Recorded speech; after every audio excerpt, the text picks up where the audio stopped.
Okay, so good afternoon once again. I am Dr. Erwin B. Quendangan, the Online Learning Coordinator or the OLC for, of course, for the subject EDUC 6231, or that is the so-called teacher profession. So currently, I am the Dean of the College of Arts, Sciences, and Education of the main campus, AMA University, Quezon City. So what would be, as what I just mentioned, the course code of your subject in there is EDUC 6231, and the course description is the teaching profession. And the topic in there that I have to discuss would be all about the global teacher. Now, mind you, my dear students, that if you try to check whatever the topics that are posted under the midterm period, this topic is one of them, okay? The global teacher. So, the global teacher. Who is the global teacher?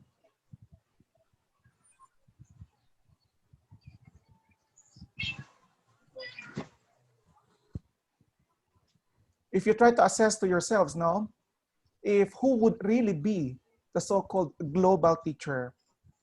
By the way, when we say global teacher, is it that we are referring to the local teachers who are currently teaching probably abroad? Is that the meaning of the global teacher?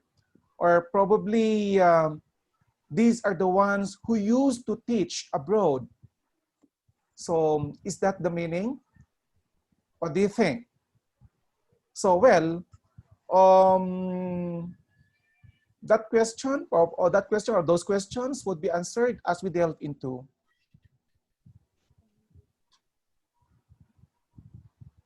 So next, so a teacher for the world. Do you belong with them? Are you in? It says in here, globalization is multifaceted. It needs an encompassing and multifaceted definition to cover its complexity. According to a certain author, Thomas Larson, in his book, The Race to the Top, the real story of globalization is defined the term as the process of world shrinkage of distances getting together. So it is mentioned that when we say globalization, this is multifaceted. So when we say multifaceted, this refers to any features or aspects or probably perspectives that we could consider. So that is the point of all about globalization. And then it is also mentioned in a definition tapped by a certain author, Thomas Larson. He said that the real story of globalization has defined the term as the process of world shrinkage. So what does it mean? Shrinkage. So it's not literally that the world is getting smaller and smaller, huh? That is not the concept, no? That when we say the process of world shrinkage, something like the world is getting smaller and smaller in smaller every day. Instead, the concept there is on how probably this technology is being impacted the world where we live in. That is a point, no? If how can we connect the so-called technology into the world where we live in right now. So that is the point. Okay, so we have here the global education. It says in there as its definitions. Global education has been described by two definitions. One,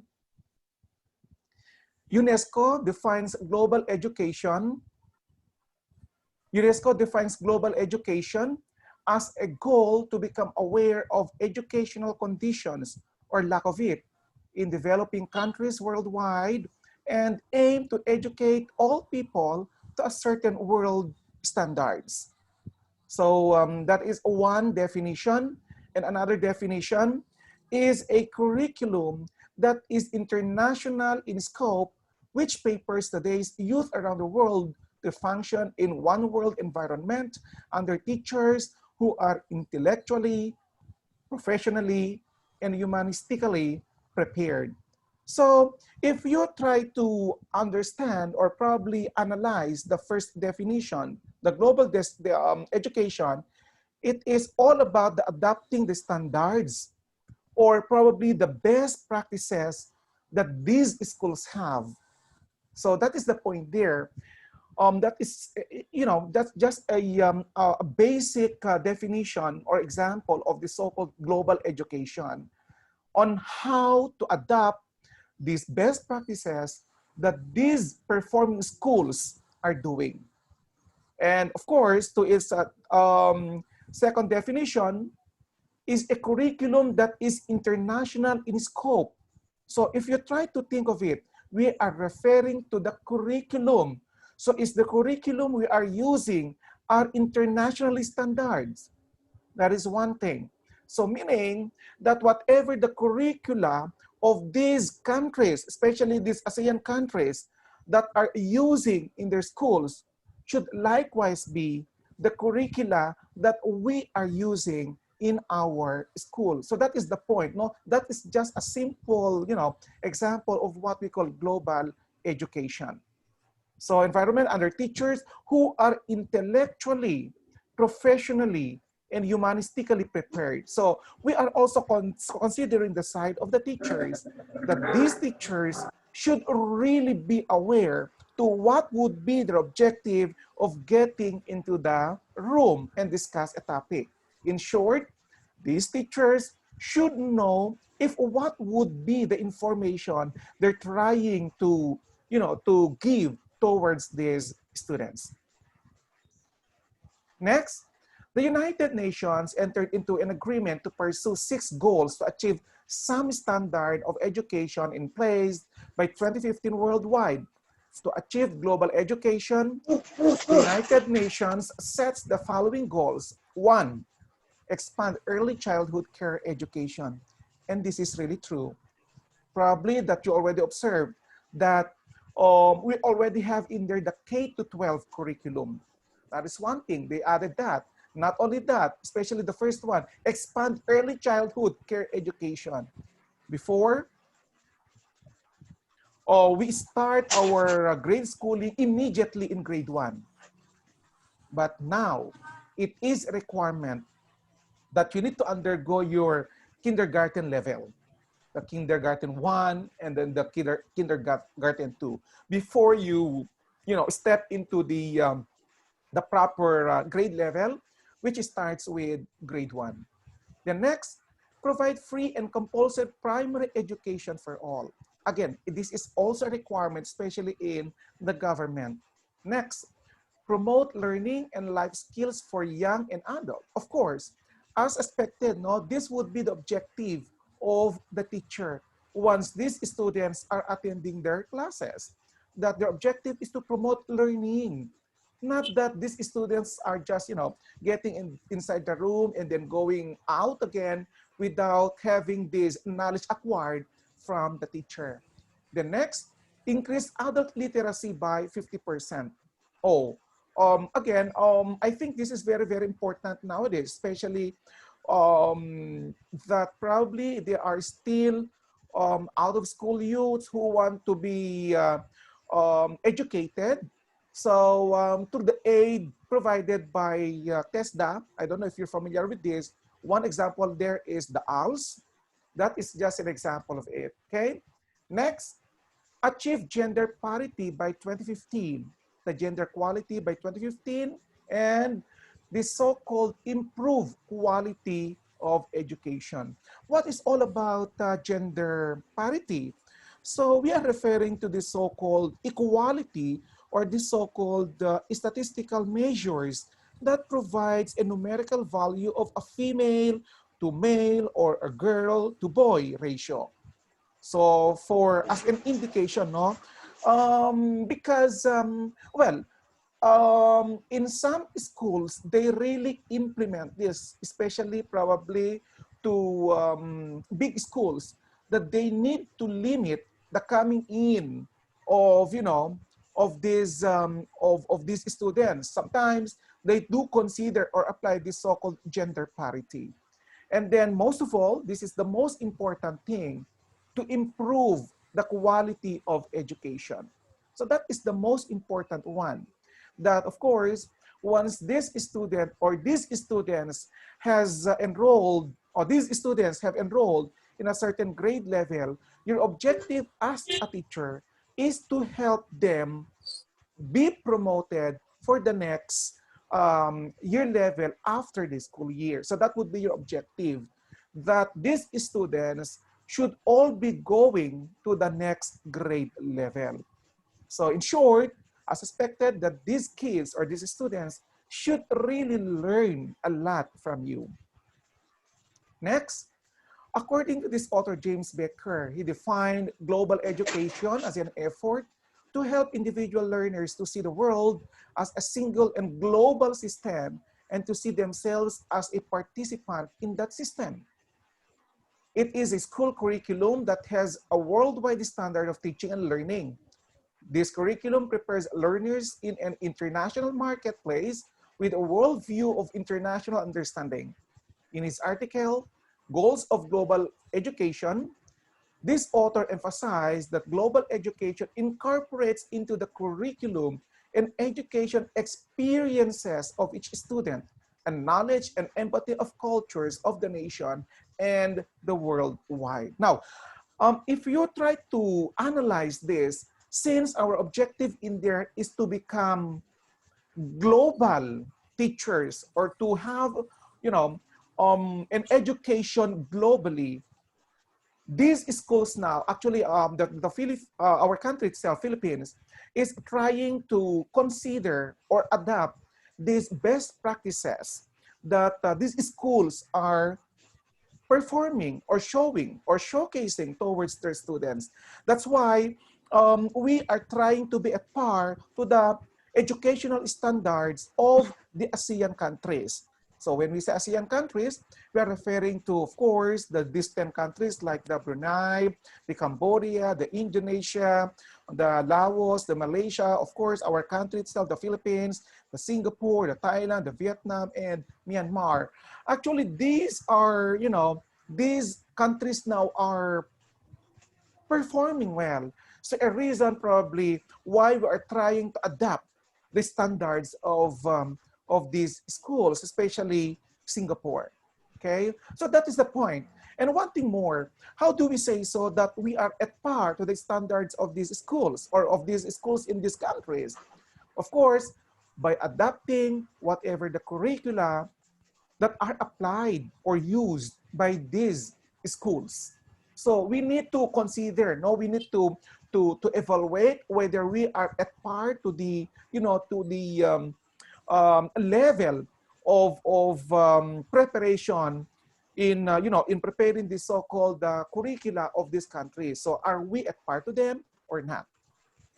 That's why probably you observe we have normally once we provide this curriculum to these students, probably that they used to say that there are the so-called OPE or the outcomes-based education. We also have in there the PEO or the program educational objectives or the SO student outcomes for us to, to specifically determine if who would be our students after they leave the portals of the school. Okay, next. Oh, 10 minutes left. Next, global education is, okay, it's just the same, okay? Let's continue. So this time, let's talk about who are the global teachers.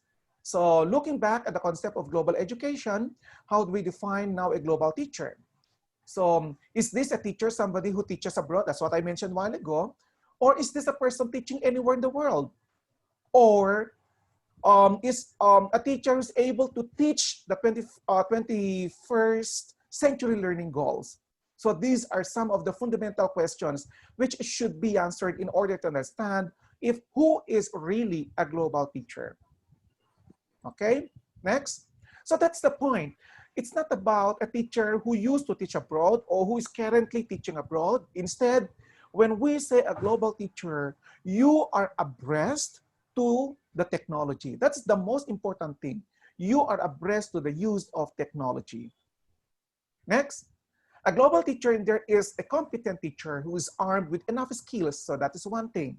Appropriate attitude and universal values to teach students with both time-tested as well as modern technologies in education. In any place in the world, he or she is someone who thinks and acts both locally and globally with worldwide perspectives, right, in the communities where he or she is situated. So this is very, very important that you, to be considered as a global teacher, you must consider the following characteristics: that you must be competent, you must be skilled. So you know what it means. And then, of course, coupled with the appropriate attitude and, of course, the right values. So these are just examples of what we call a global teacher. To understand more, to consider yourself, if you are really be a global teacher, you must consider the following. Are you a critical thinker? Okay, you know what does it mean, no? Critical thinker. It pertains to your ability to think clearly and probably rationally. That's one thing. Then, are you a pragmatic teacher? When we say pragmatic teacher, you must be realistic to yourselves. And then you must also be practical. Then you must be a good communicator, a problem solver, especially once these kids or your students have encountered problem, that you must always be there on how to to solve solution out of these problems. Or you are a troubleshooter to the concerns of these students. Then next, you must also be expert in your field. In short, you must know what you are teaching. And then you must also be a creative teacher. In short, as a teacher in nature, you must be resourceful. Okay, next. The most important in all there is most important skill that a global teacher should possess is your information literacy. So as what I mentioned, when we say information literacy, you must totally abreast to what is happening in the world. Whatever the simple issue down to to the complex issue. In short, you must know all these things, because sometimes you could probably mention this towards your students. Okay. Then the characteristics of a global teacher can be categorized into two. One is your character. So you know what it means when we say character? It pertains about your behavior. I mean, you must serve as a good model towards your students. And then a global teacher with competence, of course. As what they said, no? Do not stop learning. If it is necessary to attend a series of training and then seminars, so be it, attend. Because it just be your way to, learn more things pertaining about your craft as a teacher.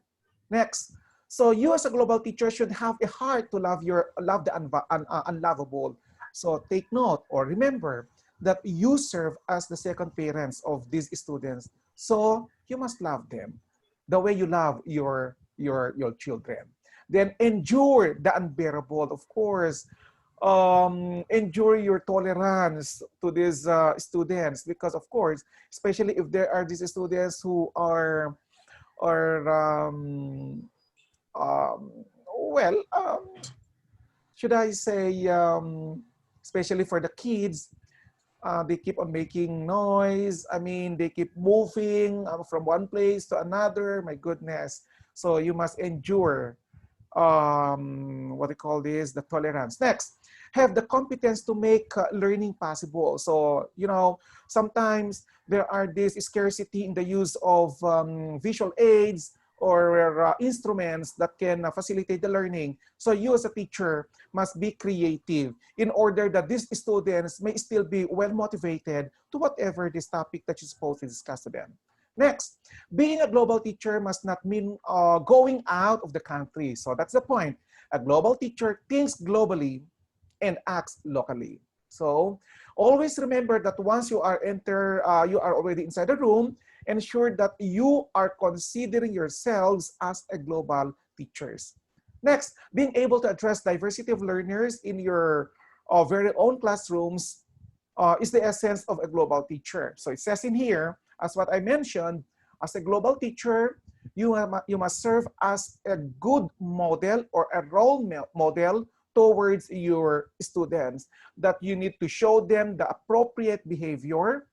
You must show them if what would be the right characteristics that they need to imitate as they, as they grow old. So that is the point.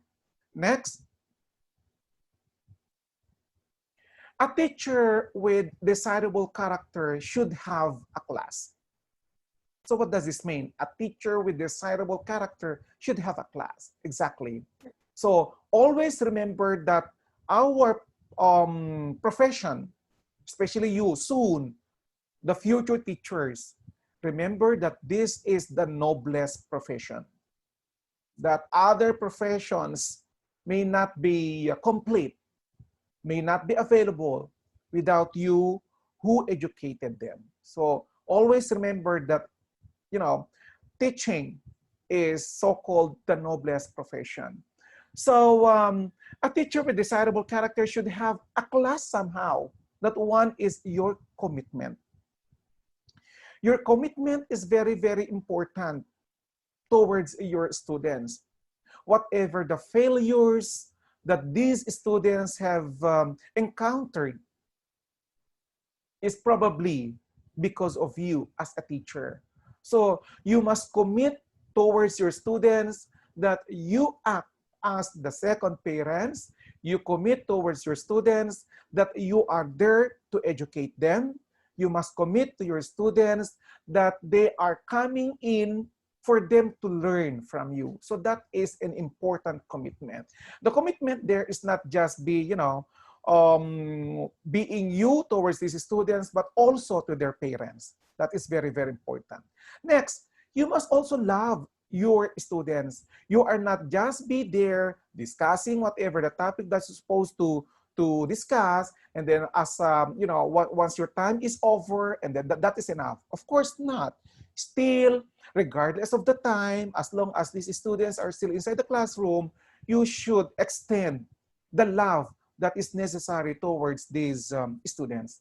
The next is accountability.